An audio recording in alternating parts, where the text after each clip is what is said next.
Welcome back to From the Pages of Pro Wrestling Illustrated, the April 2022 issue. And this is one of those magazines where you can feel the intent right away, not just to recap a year, but to organize it, to sort it out, to take everything that happened over 12 months and present it in a way that says this mattered, this stood out.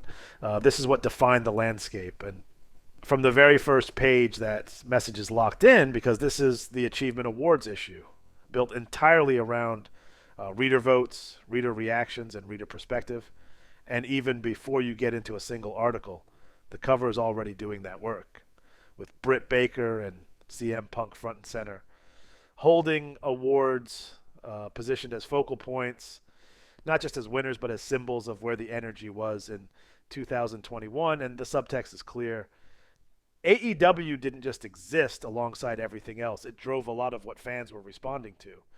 And then you turn the page, and instead of immediately continuing that modern tone, you get something that feels almost like stepping into a different era entirely. A full-page advertisement for the IWA Challenge, laid out in a way that invites you to become part of wrestling rather than just read about it, offering you the chance to create your own wrestler, assign moves from a structured list, send in results through the mail, and compete every few weeks against other players with the promise of a championship belt and prizes waiting at the end of it. And it's all presented with a level of detail that makes it feel tangible, an address, a price, a process. And it sits there as a reminder that wrestling fandom has always had this interactive side, something deeper than just watching, something that pulls you in. From there, the magazine shifts into its editorial voice, and it doesn't ease into anything.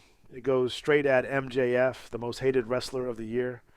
And instead of celebrating that result, it questions it, or at least questions what sits underneath it, pointing out that while his ability to generate reaction is undeniable, his in-ring output has dropped significantly compared to earlier in his career, referencing his feud with Chris Jericho, his involvement with the Pinnacle, and comparing him to wrestlers like Jungle Boy, who were far more active throughout the year. And that tension between character and performance becomes an undercurrent that runs through the rest of the issue, even when it's not being stated directly.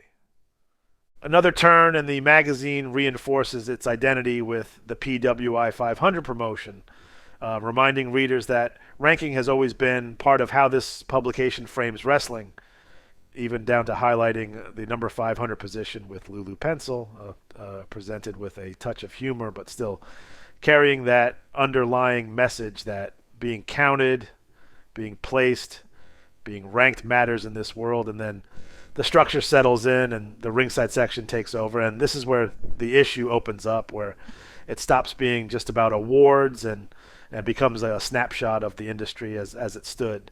The news coverage moves quickly but covers a lot of ground, starting with Triple H's health and his reduced role, then shifting into the broader changes within WWE, including the long list of talent releases that became one of the defining stories of the year. And there's a sense here of a company in transition, especially when you get into the discussion of NXT.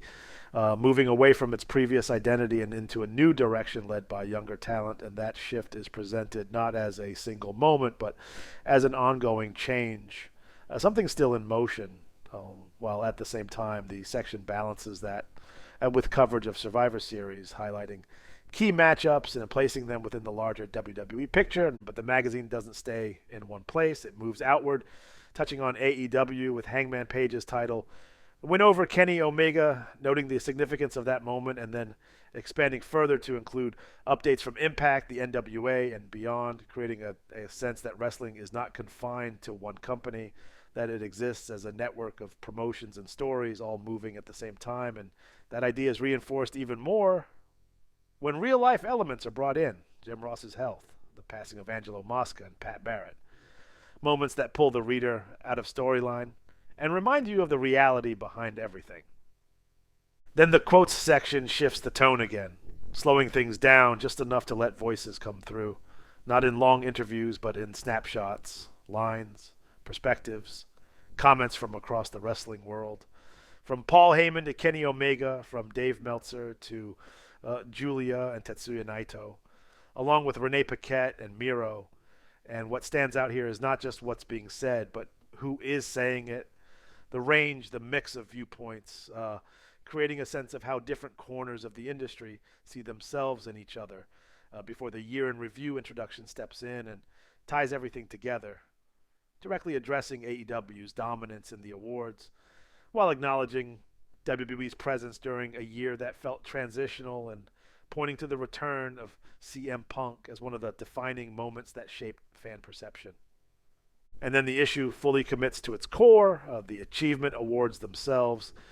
And this is where the pacing becomes deliberate, almost methodical, moving from category to category, each one given space, each one building on the last, starting with Rookie of the Year and Jade Cargill's rapid rise, then into Most Improved Wrestler with Britt Baker's continued momentum, Comeback of the Year with CM Punk's return, standing above everything else, and Inspirational Wrestler of the Year with Edge's story of return and persistence. And as you move through these categories, you start to see the patterns, not just in who wins, but in what is being valued: presence, impact, connection, consistency. That pattern becomes even more defined when you reach Most Popular Wrestler and Most Hated Wrestler, with CM Punk and MJF representing two sides of the same coin, both driving reaction, both shaping conversation, and then into Feud of the Year, where their rivalry is recognized as the most impactful, showing how storytelling and audience investment can elevate everything around it before shifting to Indie Wrestler of the Year, with Matt Cardona's reinvention, highlighting how success outside major promotions can redefine a career path. The awards continue to expand in scope. Match of the Year recognizing in-ring performance at its highest level. Tag Team of the Year and Faction of the Year emphasizing group influence. Woman of the Year reinforcing Britt Baker's position. And Wrestler of the Year going to Kenny Omega, whose presence across multiple promotions ties back into the idea of wrestling as a connected landscape rather than separate worlds. And by the time you reach the end of this section, the overall picture of the year has been clearly drawn. From there, the magazine opens up again. The unofficial official awards bringing in a lighter tone. The top 10 stories of the year shifting the focus from individuals to moments.